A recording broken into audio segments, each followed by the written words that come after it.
If you like to talk about combat sports and you want to join the discussion, click the subscribe button below and the bell notification icon next to it and join Knucklehead Nation.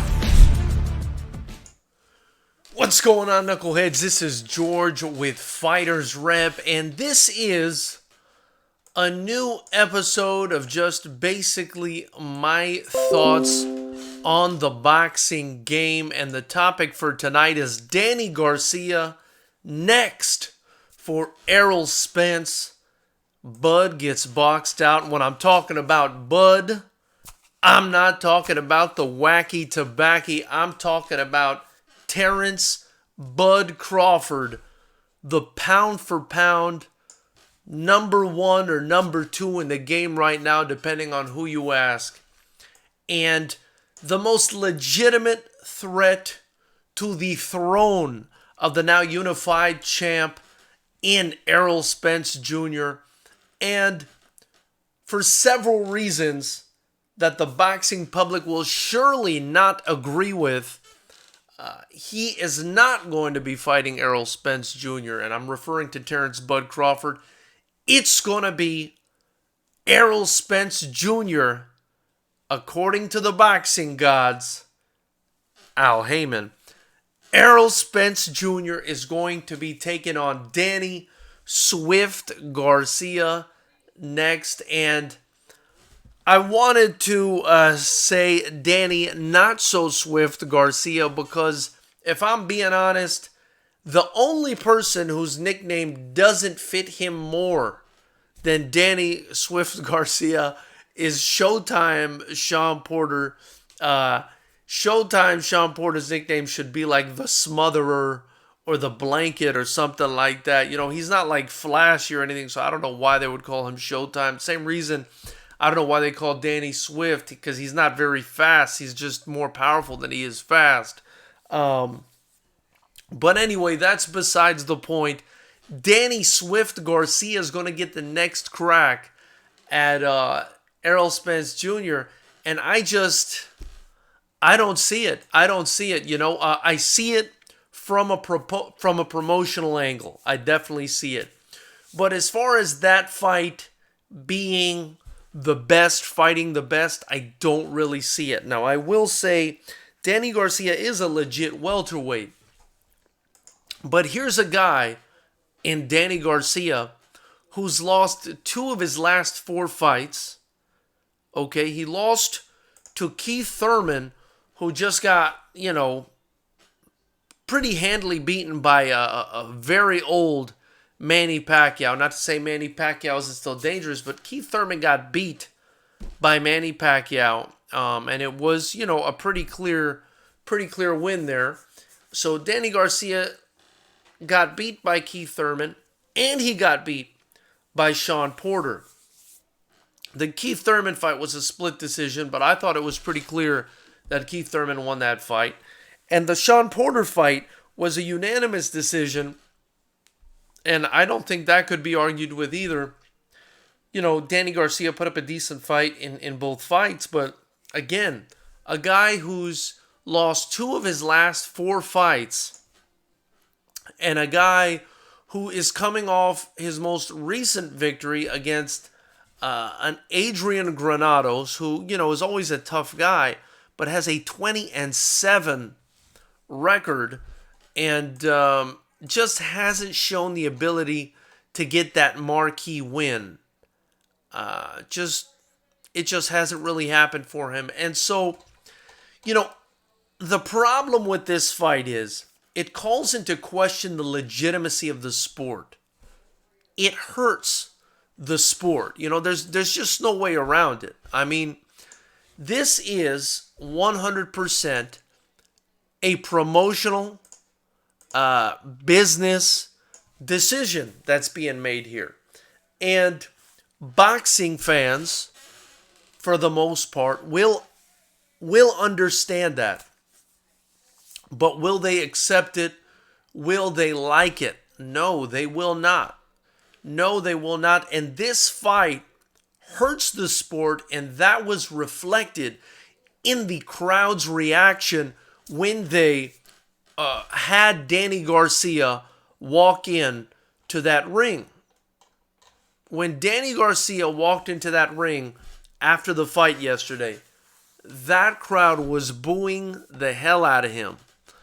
And the reason they were doing that is because they knew that Danny Garcia was being used as a pawn to basically prevent the real consensus best welterweight fight from happening, which would be against Terrence Bud Crawford, and to, further line the pockets of the PBC and Al Haymon, which is, at the end of the day, knuckleheads, it is a business. At the end of the day, it is a business.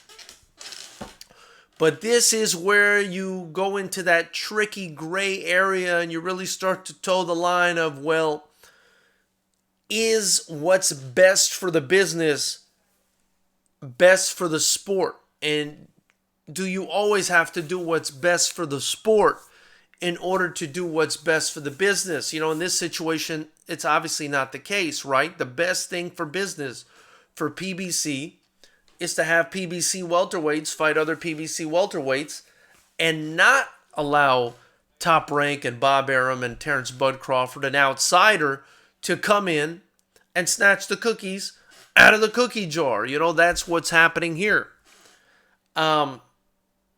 It's a business decision. It's not what's best for the sport, however. For the sport, for the fans, what they want to see is they want to see the best fight the best. They want to see the best fighters. And that's not what we get with this business decision. With this business decision, what we get is Errol Spence, one of the best pound-for-pound fighters in the world, taking on a welterweight who's good, but basically has seen better days and is likely on his, on the latter half of his career, if we're being honest. And I'm talking about Danny Garcia. He couldn't get it done against Keith Thurman. He couldn't get it done against Sean Porter. And, obviously those are tough guys. We saw last night Porter gave Errol Spence a hell of a fight.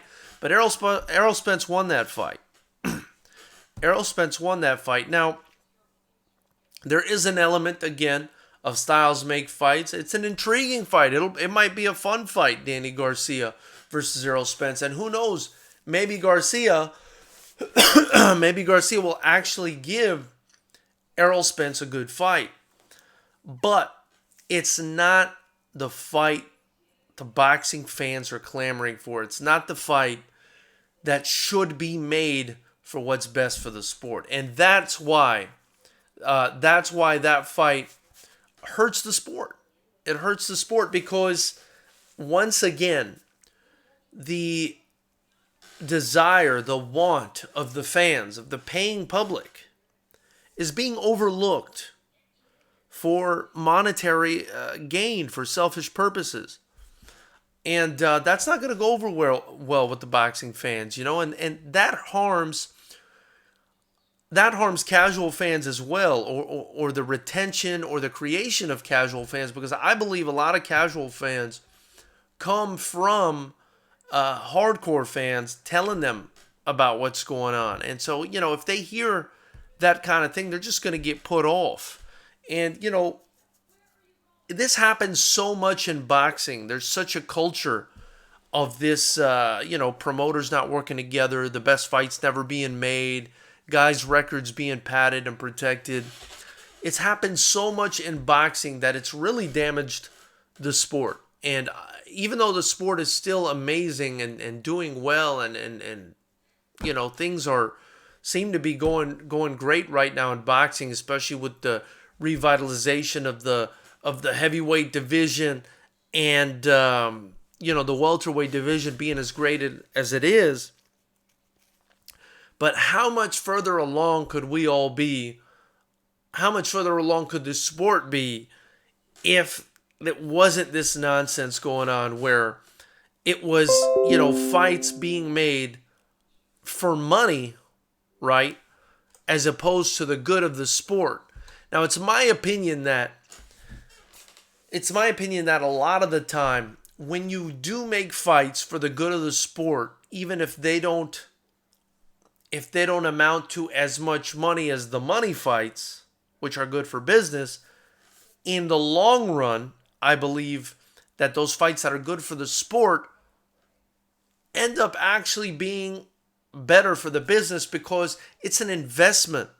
It's an investment into the fight game. And that's the problem with boxing, right? People are so into just this take mentality.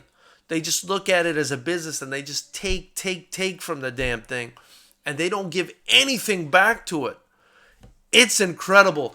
Knucklehead Nation, before I go on, please click subscribe below the bell notification icon if you like to talk about combat sports. We do this every week on Thursdays at 9 p.m. Pacific, where we give previews and predictions. We do this immediately after the big fights. Typically on Saturdays we go live, and on Sundays once in a while we also go live. So be sure to tune in, hit that bell notification icon next to the subscribe button so you know when we're talking about combat sports, when we're talking about boxing. Also, please click the links in the description. Get your Fighters Rep merchandise, donate, and even click the Amazon link below. I am an Amazon associate now, so if you click the link below for the Everlast hand wraps, even if you don't buy those hand wraps, if you buy anything else after clicking that link, we're going to get some credit. And obviously, all the money you spend with us is going to get reinvested right back in to Fighters Rep Promotions and to creating what we believe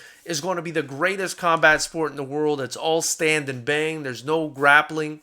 There's no holding. Our next fight is a Pro-Am, our first Pro-Am unified rules kickboxing event. Again, all striking, no holding, no grappling, and it's going down December 21st at Seal Beach, California. Get your tickets in the link below or at fightersrep.com. But yes, so back to it. This is part of the reason that I got into promoting. I think it's extremely important to give back to the fight game. I think it's extremely important to do stuff that you love, to do stuff out of a place of passion, not from a place of, just money. And I feel like this Danny Garcia fight is, as much as I'm going to enjoy the fight and watch the fight, and because I'm a huge boxing fan, I would be remiss to say that this is not a money business decision fight. This is, this fight places the business on a pedestal over the boxing fans, over the sport, and that's just not right. It's been done so many times to the boxing public, to the boxing fans. And, I'm not saying, my poor baby, boxing fans, but, you do have to look at what fans of the sport want. And, they're the ones paying for this. They're the ones that created this. They're the ones you want to appease. The customer is always right. And if you're giving them the fights that they don't want, eventually it's going to turn around and bite you in the butt. Even though, Danny Garcia is your fighter, sometimes you got to extend that olive branch to the other promoters, to the other side, make a real business decision that's going to, work for you in the long run. That's going to reinvest into the sport, something that's more long-term as opposed to the easy short-term way out. And I think that's what's happening here, knuckleheads. You can let me know if you disagree or if you agree in the comments section below. Those are my thoughts. I think Al Haymon, now I got to give Al Haymon credit, man. He is a shrewd businessman. I admire what he's done with the PBC. For the most part, I really like what PBC has done, but I mean, besides their commentators and analysts, they're pretty bad. But you have to give back to the sport, and that's the sort of mentality that we've been taking. Even though we're just a baby promotion, we haven't even been around 2 years yet with Fighters Rep Promotions. But you gotta give back to the sport if you want the thing to grow. You can't keep tricking and playing the public and expect them not to know what's going on. You know what I mean? You can't expect to keep fooling them into, these games where you're trying to mask what's going on. Oh, yeah, Danny Garcia's next. No, we all know Danny Garcia should not be next, okay? We all know that. Danny Garcia, if we're being honest, he's a decent fighter, okay? He's a good fighter, but, I mean, is he going to beat Errol Spence? I mean, this is almost a foregone conclusion. I may eat crow after it happens, because I thought the Sean Porter fight was a foregone conclusion. I thought Porter could make it a fight. I predicted a late stoppage for Spence or a lopsided decision. Neither one of those happened. The late stoppage almost happened. But, he still won. Spence still won that fight, and Sean Porter is closer to his prime than Danny Garcia is. I feel like Danny Garcia, before and during and after that Keith Thurman fight, that's where he started to plummet. He peaked just before that Keith Thurman fight. I mean, he's sort of gone downhill since then. Okay, he beat Adrian Granados. But, I mean, does beating Adrian Granados and losing to Sean Porter and Keith Thurman put you in line to fight Errol the Truth Spence? A kid that may just be one of the best pound-for-pound fighters in the world? The fight that needs to be made, Knucklehead Nation, is the fight between Errol Spence and Terrence Bud Crawford. This is where I have a disagreement with a lot of people on boxing versus MMA. A lot of people say, oh, in MMA, it's a tyranny and Dana White runs everything and nobody has any say and he does whatever he wants. Has it been a bad deal? I mean, have the best not been fighting the best in the UFC? I think compared to boxing, it's not even comparable. It's not even comparable. I mean, the UFC has been pitting the best guys against each other for years now. They've been giving us value on our main events and our undercards for years now. They've been forcing the best guys to go at it. And boxing just can't get it together because you've got a million different promoters, all with, their own agendas. And they don't want to work with each other because they might lose money. And, it's understandable, again, from a business standpoint. From a comfort standpoint, it's understandable. But you are compromising the sport and you are preventing the best fights from happening. Knuckleheads, Al Haymon is a real G. I got to give him his props. But this was a real G move. And having Danny Garcia in there was, it just didn't feel normal. It didn't feel normal. Those are my thoughts. Tell me what you guys think. Thank you so much for joining this live chat if you did. Leave your comments below. Again, please subscribe, like, share, do everything all the cool people on YouTube do. And be sure to tune in soon. Tomorrow we'll actually have an interview with Edgar Barbary, one of our heavyweights. Fantastic young talent out of the Yard Muay Thai. Should be posted tomorrow, so stay tuned for that. You all have a great night.